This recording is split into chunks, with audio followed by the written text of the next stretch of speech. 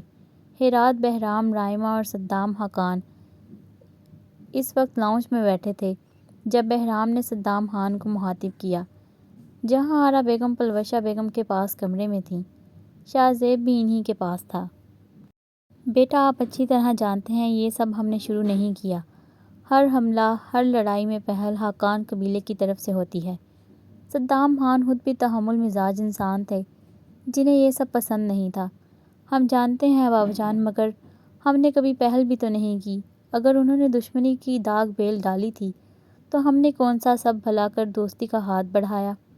بہرام نے صدام خان کی طرف دیکھتے کہا۔ تو آپ کیا چاہتے ہیں بہرام خان، کہ ہم بنا غلطی کے ان کے آگے گھٹنے ٹیک دیں؟ مانا کہ یہ لڑائی جھگڑے ہمیں پسند نہیں ہیں، مگر اس کا مطلب یہ نہیں کہ ہم اپنی عزت نفس ان کے سامنے مجروح کر دیں۔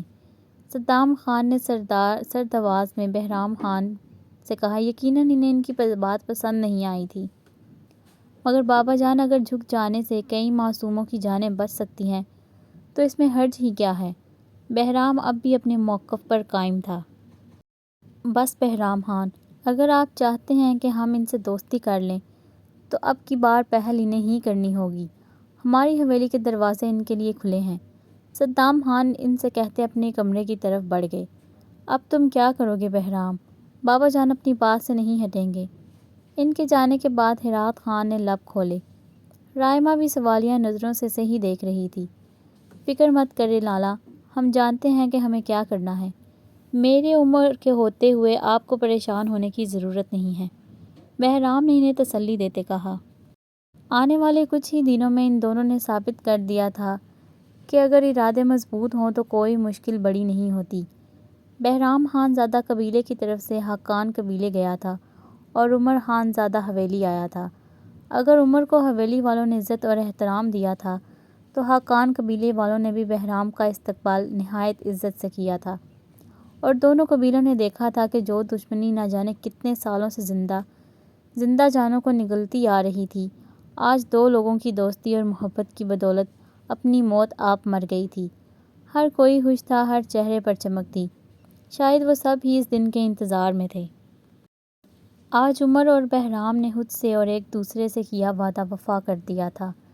خان زادہ اور خاقان قبیلے دشمنی کی صفوں سے نکل کر دوستی کی فہرست میں شامل ہو گئے تھے۔ آج وہاں خوشیاں تھیں، محبت تھی، دوستی تھی، مگر وہ کہتے ہیں نا، جہاں خوشیاں جھلملاتی ہوں وہیں کہیں غم کا سایہ ضرور منڈلا رہا ہوتا ہے۔ ان کی خوشیوں کی مدت کتنی تھی یہ کون جانے۔ سر، یہ ساری رپورٹ تھیں جو مجھے دونوں قبیلوں سے معلوم ہوئی ہیں۔ انسپکٹر نے فائل بند کرتے زیکے کے آگے ٹیبل پر رکھی۔ یہ سب تو وہ ہے جو سب کو معلوم ہے۔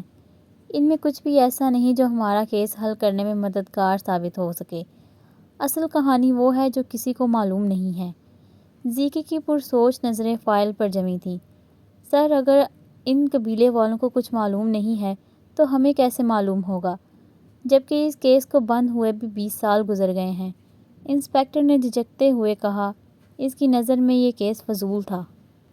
ہمارا کام لوگوں کے منہ سے باتیں سننا نہیں ہے، ہمارا کام سچ جاننا ہے۔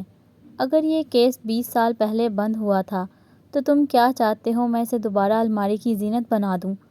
ہو سکتا ہے یہ کیس صرف ماضی کا حصہ نہ ہو، بلکہ اس کا کوئی حصہ ابھی بھی ادھورا ہو۔ زیکے نے سرد نظروں سے انسپکٹر کو گھورتے کہا۔ یہ فائلز لو اور تفتیش جاری رکھو۔ اتنی آگے آ کر اب ہم واپس نہیں جائیں گے۔ میں اس جگہ ضرور جاؤں گا جہاں یہ واقعہ پیش آیا تھا۔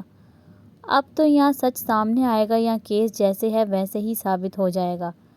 اس سے کہتے زیکے نے اپنی کیپ اٹھا کر سر پر رکھی اور باہر نکل گیا۔ سیاہ ستاروں سے بھرے آسمان تلے کھڑے وہ ارد گرد سے بے خبر پہاڑوں کی چوٹیوں کو دیکھنے میں مصروف تھے۔ اسے اپنا آپ ان بلند و بالا پہاڑوں سا محسوس ہو رہا تھا جو ہر طوفان میں اپنے وجود سمیت کھڑے رہتے ہیں۔ اس نے بھی تو زندگی میں بے شمار مشکلات کا تن تنہا مقابلہ کیا تھا۔ اتنا سب برداشت کرنے کے بعد بھی وہ پورے قد سمیت کھڑی تھی۔ آسان تو اس کی زندگی کبھی بھی نہیں رہی تھی، ہاں، مگر ان اذیتوں میں شاہ زیب اور شاہزر کی دوستی کی وجہ سے خاطر خواہ کمی آئی تھی، مگر وہاں بھی اس کے دل نے اسے نئی آزمائش میں مبتلا کر دیا۔ جس شخص کو پانے کے لیے اس نے دن رات دعائیں کی تھیں، وہ بڑے آرام سے اسے ٹھکرا کر چلا گیا، اور پھر جب اس نے دل کو سنبھال لیا، اس ہرجائی کی جدائی کو قبول کرنے لگی، تو قسمت اسے ایک بار پھر اسی کے سامنے لے آئی، جس کا ساتھ اسے اپنی محبت سے نہ مل سکا۔ قسمت نے اس طرح سے اسے اس کے نام کیا کہ وہ خود ہی نظریں نہیں ملا پا رہی تھی۔ کیا تھی اس کی حیثیت شاہزر کی زندگی میں؟ ایک انچاہی ذمہ داری، ایک بوجھ، ٹھکرائی گئی لڑکی۔ ہاں، وہ ٹھکرائی ہی تو گئی تھی۔ شاہزر نے اسے اپنی زندگی میں دوست کی حیثیت سے رکھنا بھی پسند نہیں کیا تھا۔ اس کے اظہار پر ایسا گیا کہ مڑ کر بھی نہ دیکھا۔ کیا سوچ رہی ہو مش؟ وہ نہ جانے کب تک ان پر اذیت سوچوں میں گھری رہتی، جب اپنے پیچھے شاہ زیب کی آواز سن کر مڑی۔ شاہ زیب نے دوستانہ مسکراہٹ سجائے سے دیکھا، بدلے میں ایک تلخ سی مسکراہٹ اس کے لبوں پر چھپ گئی تھی۔ میں کیا سوچ سکتی ہوں؟ سوچتے وہ ہیں جو کچھ کر سکتے ہیں۔ مجھے تو یہی نہیں معلوم میری زندگی میں اگلے لمحے کیا ہوگا۔ اپنی نظریں دوبارہ سے آسمان پر مرکوز کر دیں۔ یہ تو ہر انسان کی حقیقت ہے مش، صرف تم ہی نہیں، میں بھی نہیں جانتا کہ اگلے لمحے میرے ساتھ کیا ہوگا۔ شاہ زیب جانتا تھا اس کی دوست بہت مشکل حالات سے گزری ہے، وہ اس کی ہر تکلیف، ہر دکھ کا گواہ تھا۔ ہاں، مگر ہر انسان کے پاس کم از کم ایک ایسا انسان تو ہوتا ہے نا، جو اس کی زندگی کے آنے والے لمحات میں اس کے ساتھ ہوتا، جس کے سہارے انسان آنے والا وقت گزارنے کے خواب دیکھتا ہے۔ میرے پاس تو ایسی بھی کوئی امید نہیں۔ شاہ زیب اس کا اشارہ اچھی طرح سمجھ گیا تھا۔ خیر، سہارا تو ہے، وہ الگ بات ہے کہ تم سمجھنا نہیں چاہتی۔ شاہ زیب کے لیے وہ اور شاہزر دونوں ہی اہم تھے، اور کہیں نہ کہیں اس کا دل گواہی دیتا تھا کہ شاہزر بھی مشک سے محبت کرتا ہے۔ کیا فائدہ ایسے سہارے کا جو خود ہی آپ کا بوجھ سہارنے کو تیار نہ ہو، جسے زبردستی آپ کے ساتھ باندھا گیا ہو؟ مشک کی آنکھوں میں نمی تھی، جسے وہ رخ موڑے شاہ زیب سے چھپانے کی کوشش کر رہی تھی۔ مش، اللہ کبھی بھی انسان پر اس کی برداشت سے زیادہ بوجھ نہیں ڈالتا۔ ضرورت ہوتی ہے تو صرف تھوڑے سے صبر کی۔ ہو سکتا ہے تم دریا مانگ رہی ہو اور اس نے تمہارے لیے سمندر رکھا ہو۔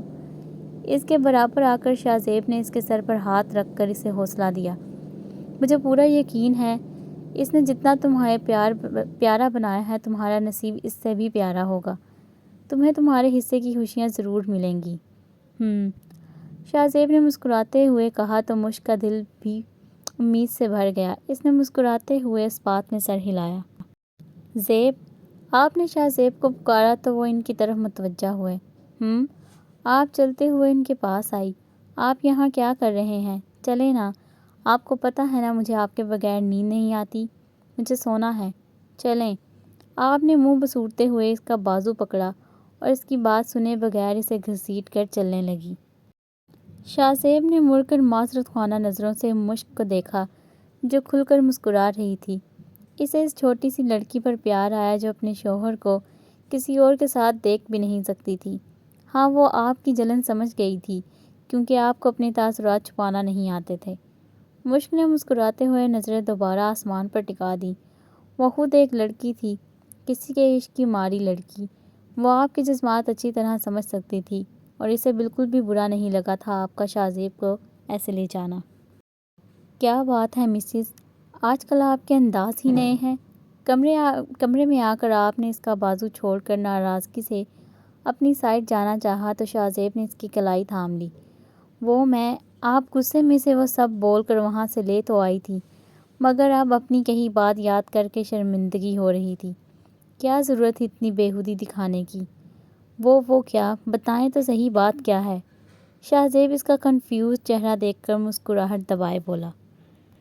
کچھ نہیں، مجھے نیند نہیں آ رہی تھی تو۔ ہاں، وہ مجھے کمرے میں ڈر لگ رہا تھا، اس لیے آپ کو بلانے گئی تھی۔ آپ کو بروقت بہانہ ملا تھا۔ اوہ ہاں، آپ کو نیند آئی تھی، تو چلے، خادم حاضر ہے آپ کی خدمت میں۔ شاہ زیب نے سینے پر ہاتھ رکھ کر کہا۔ آپ کیا کریں گے؟ اس کے انداز پر آپ جھنپ گئی اور ایک بار پھر منہ سے بات پھسلی تھی۔ ارے یار، آپ نے ہی تو کہا تھا کہ میرے بغیر آپ کو نیند نہیں آتی، تو آئیں سو جائیں۔ شاہ زیب نے اسے تنگ کرنے کا ارادہ ترک کرتے کہا، ورنہ وہ کسی بھی وقت رونا شروع کر سکتی تھی۔ آپ ایک بار پھر شرمندہ ہوئی تھی۔ شاہ زیب نے اپنی سائڈ پر لیٹتے بازو اس کے تکیے پر پھیلایا۔ آپ اس کی بازو پر سر رکھے لیٹ گئی۔ وہ اس وقت دنیا جہاں کا سکون محسوس کر رہی تھی، چاہے جیسے بھی، مگر اس کا شوہر اس کے پاس تھا۔ ہیلو؟ زی کے ابھی آفس آیا ہی تھا جب اس کے موبائل پر انجان نمبر سے کال آنے لگی۔ ہیلو ایس پی، کیسے ہو؟ سنا ہے تم خانزادہ اور حقان قبیلے میں کوئی 20 سال پرانی دشمنی کی وجہ تلاش کر رہے ہو۔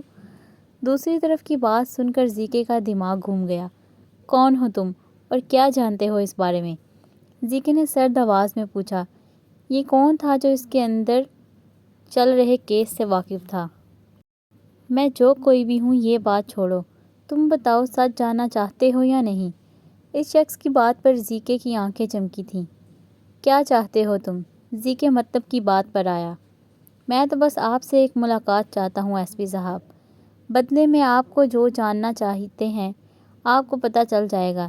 دوسری طرف سے پراسرار سی آواز گونجی۔ کب اور کہاں آنا ہے مجھے؟ زیکے کو اب ہر حال میں سچ جاننا تھا۔ اس کے لیے اس آدمی کی بات ماننا اس کی مجبوری تھی۔ یہ ہوئی نا بات ایس پی صاحب، میں آپ کو وقت اور جگہ بتا دوں گا، باقی باتیں اب آمنے سامنے ہوں گی۔ رکھتا ہوں۔ کہتے اس شخص نے فون رکھ دیا۔ زیکے موبائل رکھتے چیئر ریوالو کرنے لگا۔ اب آگے کیا آنے والا تھا، یہ تو اس شخص سے مل کر ہی پتہ چلنے والا تھا۔ اس ناول کو ریڈ کرنے کا آپ کا بہت شکریہ، اور اگر آپ کو اس کے باقی پارٹس ڈھونڈنے میں مشکل پیش آتی ہے تو آپ چینل کی پلے لسٹ وزٹ کیا کریں، وہاں آپ کو اس کے تمام پارٹس مل جائیں گے۔ شکریہ۔